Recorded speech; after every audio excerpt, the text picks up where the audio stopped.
जी हाँ, मजबूर हूं क्योंकि मजदूर हूं और इन्हीं मजदूरों की चर्चा आज देश कर रहा है। इनकी हकीकत से ही इस कार्यक्रम में हम आपको करवाएंगे रूबरू। मैं हूं आपके साथ आशा झा। कोरोना और लॉकडाउन से जिंदगी थम चुकी है। दुनिया का एक बड़ा हिस्सा घरों में कैद है। लोग संक्रमण के डर से भीड़ से बच रहे हैं, लेकिन हिंदुस्तान की सड़कों पर, रेलवे ट्रैक के किनारों पर, कच्चे रास्तों पर, भीड़ भरी बसों पर कुछ तेज कदम चलते जा रहे हैं।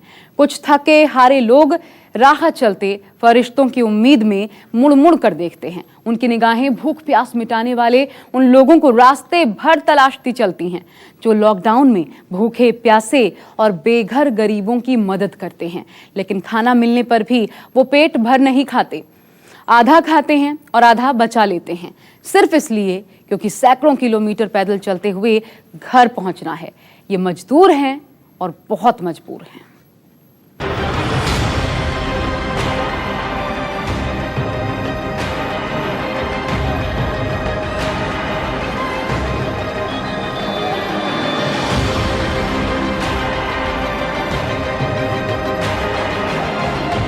भूख भरी आ गया सर, खाने कुछ नहीं मिला। हम लोग बहुत परेशान हैं। चाहते हैं कि हम अपने परिवार में चल जाए बस, और हम नहीं जा सकते वापिस वहाँ पर। 3-3 दिन भूखे रह के हम लोग कैसे कैसे वहाँ काटे 1-1 रुपए। रोटियां गरीब की प्रार्थना बनी रही। एक ही तो प्रश्न है रोटियों की पीर का, पर उसे भी आसरा आंसुओं के नीर का। राज है गरीब का, ताज दानवीर का, तख्त भी पलट गया, कामना गई नहीं, रोटियां गरीब की। जिस दिन से लॉकडाउन लगा उसी दिन मैं वहाँ शहर में गया था। बताइए 1-1.5 महीने तक मैंने किस हिसाब से काटा है, ये कोई कट नहीं सह सकता। सरकार हमारी हेल्प करी जाए बस।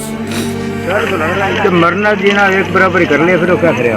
क्या करे? दुश्वारी नहीं कोई मिल रही, कुछ नहीं। खाएगा क्या, बचेगा कैसा? हम लोग ऐसा मुसीबत क्यों छोड़ा है? ऐ मेरे पाँव के छालों जरा लहू उगलो, सिर फिरे मुझसे सफर के निशा मांगेंगे। तपते सूरज का कलेजा भी पिघलता होगा जब इन मजदूरों का अंतहीन सफर देखता होगा। देश भर में तेज गर्मी से धधकती सड़कें भी कांप उठती होंगी जब उनके सीने पर मजबूर मजदूरों के छोटे छोटे बच्चे पैदल चलते होंगे। ये कौन लोग हैं जिन्हें कोरोना संक्रमण का डर नहीं है? ये कौन लोग हैं जिन्हें सरहदों पर तैनात पुलिस वालों का खौफ नहीं? ये कौन लोग हैं जिनके चेहरे अलग हैं, जिनके नाम अलग हैं, मंजिलें अलग हैं, लेकिन दर्द सबका एक जैसा है। हम चाहते हैं कि हम अपने परिवार में चल जाए बस, और हम नहीं जा सकते वापिस वहाँ पर। 3-3 दिन भूखे रह के हम लोग कैसे कैसे वहाँ काटे 1-1 रुपए। जिस दिन से लॉकडाउन लगा उसी दिन मैं वहाँ शहर में गया था। बताइए 1-1.5 महीने तक मैंने किस हिसाब से काटा है, ये कोई कट नहीं सह सकता। सरकार हमारी हेल्प करी जाए बस। क्या ये वही लोग हैं जिन्हें हमने आपने अपने शहरों में सड़कें, इमारतें, पुल, मॉल्स और यहाँ तक कि सबके आशियाने बनाते देखा है? हाँ, ये वही मजदूर हैं जो निर्माण के किसी भी क्षेत्र में सबसे ज्यादा पसीना बहाते हैं। लेकिन लॉकडाउन में भूखे प्यासे ये लोग आज सबसे ज्यादा आंसू बहा रहे हैं। भूख भरी आ गया सर, खाने कुछ नहीं मिला। हम लोग बहुत परेशान हैं। ठीक ठाक होते तो हम ऐसे नहीं आते सर। पैदल आया हूँ, गाड़ी घोड़ा नहीं मिला। अपने पैरों में बच्चों के लिए अपने परिवार में जाके मर जाके, गोली लग जाएगा मर जाएगा, वक्त हम नहीं जाएंगे लुधियाना, नहीं जाएंगे, हम नहीं जाएंगे, नहीं जाएंगे सर।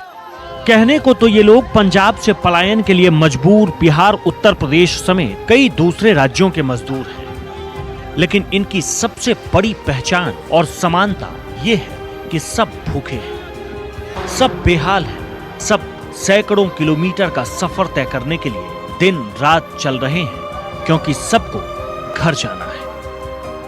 भूखे यहाँ पर मर रहे हैं, क्या करें? कब तक से यहाँ पे क्या करें? वो सर जी वापस भेज रही थी, हम वहाँ पर जाकर मरे। न वहाँ पर राशन मिल रहा है, न वहाँ पर किराया, वहाँ पर कुछ हो रहा है, न रूम मिल रहा है। कैसे क्या करें सर? बताइए आप क्या चाहते हैं अब आप लोग? हम लोग गाँव जाना चाहते हैं, पैदल चल जाएंगे लेकिन गाँव जाएंगे, पैदल हम रूम से बाहर निकल गए हैं सर। साधन नहीं चाहिए। अब बताइए यहाँ से हम कहाँ जाएंगे? उधर जाएंगे तो डंडा खाएंगे, इधर जाएंगे तो डंडा खाएंगे। हमको जहाँ रहते हैं रूम पे वहाँ जाएंगे तो हम मकान मालिक मार रहा है सर। अब बताइए हम कहाँ जाएं? आपके मन में यह सवाल उठ सकता है कि आखिर कौन सी मजबूरी है जिसने इन्हें मौत बांटते कोरोना संक्रमण के डर के बीच सैकड़ों किलोमीटर पैदल चले आ रहे हैं। इसका जवाब आपकी इनकी जुबान से नहीं बल्कि चेहरों से मिलेगा। चेहरे देखिए, खुद तय कीजिए कि जो सपने लेकर ये अपने छोटे छोटे शहरों और गांवों से आए थे, उन्हें अपने थके हारे कदमों के तले रौंद कर वापस जाना चाहते हैं। क्योंकि घर में खाली बैठकर कोरोना से तो बच जाएंगे, लेकिन खाली पेट कब तक जी पाएंगे? लॉकडाउन में जिन्हें जीने भर के लिए जरूरी चीजों की सबसे ज्यादा जरूरत थी, वही लोग रो रो कर शिकायत कर रहे हैं कि उन तक इतनी मदद भी नहीं पहुंच रही कि ठीक से जिंदा रह सकें। पंजाब से रातों रात कच्चे रास्तों पर चलकर अंबाला पहुंचे मजदूरों के साथ वही हुआ जिसका डर था। पुलिस ने रोका क्योंकि वो इतने सारे लोगों को एक साथ हरियाणा बॉर्डर से प्रवेश नहीं दे सकती थी। लेकिन मजदूरों को यहाँ भी नहीं रुकना, वो बस अपने घर जाना चाहते हैं। न ट्रेन का इंतजार, न बस की आस, वो इस जिद पर अड़े हैं कि चाहे कुछ भी हो जाए, अब घर जाने दो। भूखमरी आ गए सर, खाने को कुछ नहीं मिला। भूखे यहाँ पर मर रहे हैं, क्या करें? कब तक से यहाँ पे क्या करें? सड़क पर बिखरी चप्पलें बता रही है कि इन मजदूरों को इनकी मंजिल यानी अपने घर तक जाने से रोका जा रहा है।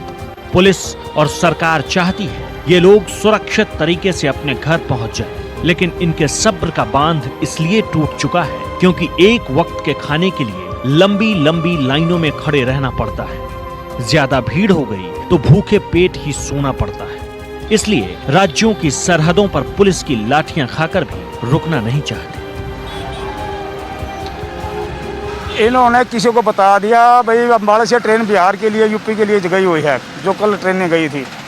उसके बाद ये पंजाब से लोग यहाँ पर आगे रातों रात हैं, कच्चे रास्ते सड़क छोड़कर कच्चे रास्ते आए हैं। आगे इनको कहीं साइड में बिठा के इनको इनकी रजिस्ट्रेशन हो रही है कि ना हो रही है, जो अगला आदेश होगा उस हिसाब से इनको आगे भेज दिया जाएगा। लॉकडाउन के बाद से ही देश के तमाम हिस्सों से मजदूरों के इस मुश्किल सफर की तस्वीरें आ रही हैं। अगर आपकी आंखें ये सब देखकर थक गई है तो जरा ठहरिए। ये सिर्फ अपनी भूख और थकान के साथ ही नहीं बल्कि अपने मासूमों की भूख के साथ भी जिंदगी का सबसे मुश्किल सफर तय कर रहे हैं। पास में सिर्फ 70 रुपए, साथ में 3 बच्चे हैं, पैरों में छाले पड़ चुके हैं। अभी सैकड़ों किलोमीटर का पैदल सफर बाकी है। ये कहीं और की नहीं बल्कि देश की राजधानी की तस्वीर है। ये लोग दिल्ली के नरेला से यूपी के हरदोई जाने के लिए निकल पड़े हैं। न सरकारों पर आरोप लगा रहे, न किसी से उम्मीद जता रहे, न किसी के सामने हाथ फैला रहे। इतने मजबूर हैं ये मजदूर कि सिर्फ दर्द को हम सफर बना रहे, आंसुओं को पाल रहे हैं और उम्मीदों से अपनी भूख मिटा रहे हैं। ये तमाम लोग पिछले 4 दिनों से अपने घर से निकले अपने गंतव्य तक जाने के लिए, ये सोचकर कि अगर ये हरदोई पहुंच जाएंगे तो वहां पर जाकर इनकी सारी परेशानियां खत्म हो जाएंगी। नरेला से निकले हुए लगभग 4 दिन हो चुके हैं, लेकिन चौथे दिन भी अभी मात्र 70-80 किलोमीटर ही इन्होंने तय किया है। लगता है कि हिम्मत टूट जाती है कई बार। हिम्मत भैया टूट जाती, पता थोड़ी दूर चलते हैं फिर थक जाते हैं तो फिर आराम कर लेते हैं, फिर भी चलने लगते हैं।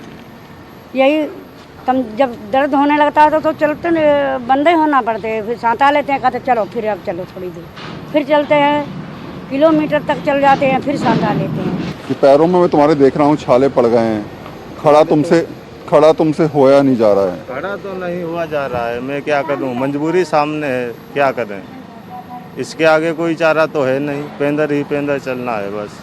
कई बार लगता नहीं है, लोग कहते हैं कि इतनी दूर कैसे जाओगी, खुद लगता नहीं है कि कैसे बच्चे साथ में हैं, कैसे लेके जाऊं, कैसे चलूंगी, क्या होगा। अब मेरे पापा बीमार हैं तो उनकी चिंता में लेके निकल चली हूँ। मैं सोचा कहीं को वाहन मिलेगा तो निकल जाएंगे, अब ये नहीं मिल रहा तो पैदल चल रहे हैं। चले जा रहे हो? हाँ क्या करेंगे, चलेंगे तो है। 3 दिन से खाना नहीं खा पा रही थी? नहीं।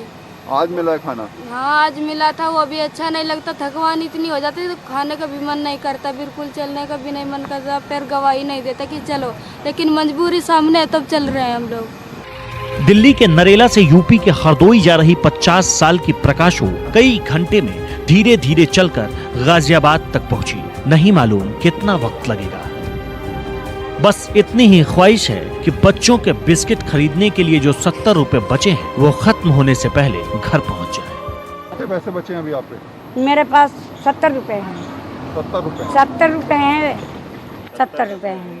तो बच्चा भरे के 70 रुपए में हाँ। आप यहाँ से पहुँच जाओगे? कैसे नहीं। खिलाओगे इस बच्चे को? बच्चे को जहाँ तक चलेगा, और फिर भी एक लोग आप ही की तरह मिले तो पानी पीने के, माँ जी पानी पी लो, बच्चों को पिला लो, तो पानी पीने लगे तो उसको भी 200 रुपये दिए। इन बच्चों को खवाते रहना, झूठ नहीं बोला, देखो मैं बूढ़ा हूँ और तुम बेटा मेरे समान है, इसीलिए वो दे दिया, इससे इतना से तब भी काम चल जाएगा।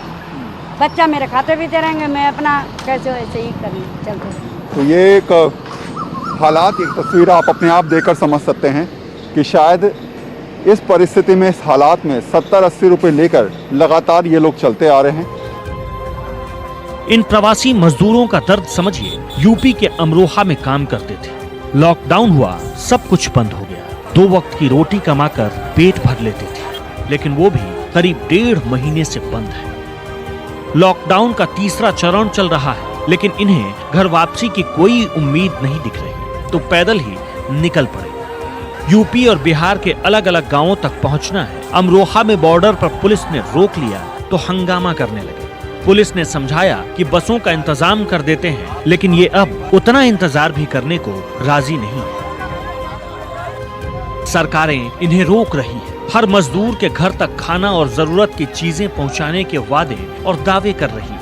पलायन करते मजदूरों के कदम बता रहे हैं कि कुछ तो वजह है जिसने इन्हें उस दौर में सड़कों पर ला दिया, जब दुनिया मौत के खौफ से घरों में कैद है। औरंगाबाद में रेलवे ट्रैक के किनारे चलते चलते मौत की राह पर चले गए मजदूरों की रोटियां हो, या फिर ऐसे ही तमाम रास्तों पर हादसों का शिकार होने वाले मजदूरों के परिवार, ऐसा लगता है अब उन्हें किसी भी हादसे का कोई डर नहीं, क्योंकि जिस खौफ के साथ खुद को उन्होंने अब तक जिंदा रखा हुआ है उसका मिटना जरूरी है। और उस खौफ का नाम है रोटी। रोटियों को शायद अब तक उनका पता नहीं मिला है, इसलिए वो अपना पता फिर बदलना चाहते हैं। चूम कर जिन्हें सदा क्रांतियां गुजर गई, गोद में लिए जिन्हें आंधियां बिखर गई, पूछता गरीब वो रोटियां किधर गई, देश भी तो बट गया, वेदना बटी नहीं, रोटियां गरीब की प्रार्थना बनी रही। वरुण सिन्हा के साथ ब्यूरो रिपोर्ट, न्यूज़ 24। और जिन हालात में और जिस हालत में हिंदुस्तान के कई शहरों से मजदूरों का परिवार पलायन कर रहा है, वो तस्वीरें दहलाने वाली भी हैं और सरकारों पर सवाल उठाने वाली भी। हम और आप खुद को घर पर इसलिए रोके हुए हैं क्योंकि खाने पीने और जीने भर की जरूरत की चीजें हमारे पास हैं या हम उन्हें खरीद पा रहे हैं, लेकिन जिन लोगों को इन बुनियादी चीजों को पाने के लिए हर रोज एक लंबा संघर्ष करना पड़ता है, उन्हें इस हालात से छुटकारा पाने के लिए सिर्फ पलायन ही एकमात्र रास्ता नजर आता है। ऐसा इसलिए भी क्योंकि इन्हें पलायन से रोकने या सुरक्षित घर पहुंचाने में सरकारें अब तक नाकाम ही रही हैं।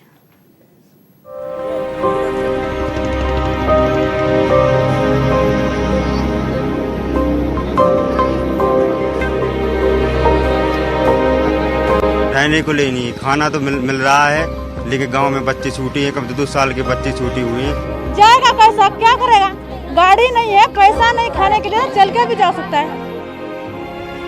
लॉकडाउन के तीसरे चरण में दुनिया के कई देश अपने सीमित हो चुके दायरे को थोड़ा खोल रहे हैं। हिंदुस्तान भी यही हिम्मत जुटा रहा है।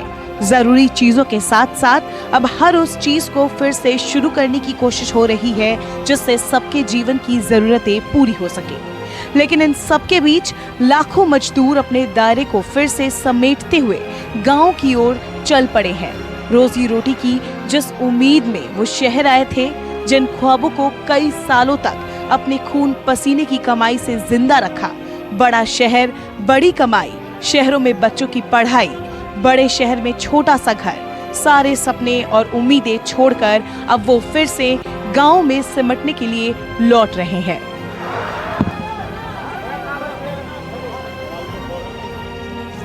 कोरोना से जंग के बीच तीसरे चरण के लॉकडाउन में देश के कई राज्यों में फंसे मजदूरों के सब्र का टूटता बांध सड़कों पर फिर नजर आने लगा है। पहले लॉकडाउन जैसी हालत फिर दिखने लगी है। लोग सैकड़ों किलोमीटर पैदल यात्रा के लिए परिवार समेत अपने गांव की ओर जा रहे हैं। सड़क पर सुरक्षा कर्मियों की ओर से रोके जाने का डर है, इसीलिए वो रेलवे ट्रैक के सहारे जान जोखिम में डालकर दिन रात चल रहे हैं। न्यूज़ 24 को गोरखपुर के पिपराइच में ऐसे ही मजदूरों का ये समूह मिला। मालूम हुआ ये लोग कानपुर से आ रहे हैं, 4 दिन से चल रहे हैं। रास्ते में जहां खाना मिल जाता है खा लेते हैं और फिर चल पड़ते हैं। कानपुर से आ रहे हैं, 4 दिन हो गया आए हुए। रास्ता में अभी खाना पीना नहीं मिला है। जो भी अधिकारी मिले हुए हैं चाय पानी नाश्ता कराए हुए हैं। अभी पिपराई से ढाले पे हम रुके हुए हैं, यहीं पे चाय नाश्ता कर रहे हैं। हमारे साथ में पैदल चल रहे हैं, कोई साधन नहीं मिला हुआ है। इन लोगों का कहना है कि रोज मजदूरी करके पेट भरते थे, अब रोजगार बंद है और सरकार या सामाजिक संस्थाओं के खाने पर जिंदा है। दावा है कि 4 दिन से ठीक से खाना नहीं मिला, जिसके बाद ये फैसला करने के लिए मजबूर हो गए कि अब वापस बिहार के नरकटियागंज में अपने गांव लौटेंगे।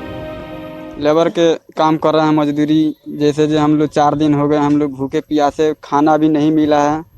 जैसे जो आए हैं तो ढाले पर नाश्ता पानी किए हैं, चाय पानी, भूखे चल नहीं रहा हम लोग पा रहे हैं। कहाँ जाना है? जाना है नरकटियागंज। ये यूपी के कुशीनगर में रहने वाले राजू हैं।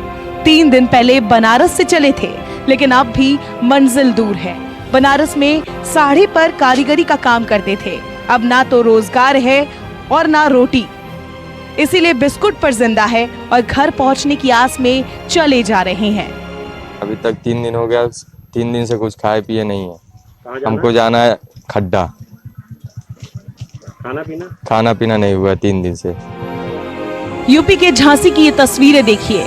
बस की छत पर प्रवासी मजदूरों की ये भीड़ अच्छी तरह जानती है कि उन्हें संक्रमण हो सकता है, लेकिन इन्हें संक्रमण से ज्यादा अपने घर तक का सफर तय करने की चिंता है। जान हथेली पर रखकर ये प्रवासी मजदूर घर लौट रहे हैं। कोरोना संक्रमण भीड़ में आग की तरह फैलता है, लेकिन इन प्रवासी मजदूरों के भूखे पेट में जो आग जल रही है उसके सामने इन्हें किसी बात का डर नहीं लग रहा। झांसी पुलिस के लाख समझाने के बावजूद जब बस के अंदर जगह नहीं बची तो छत पर सवार हो गए। क्योंकि जनपद में इसके लिए विशेष रूप से टास्क फोर्स बनाई गई है।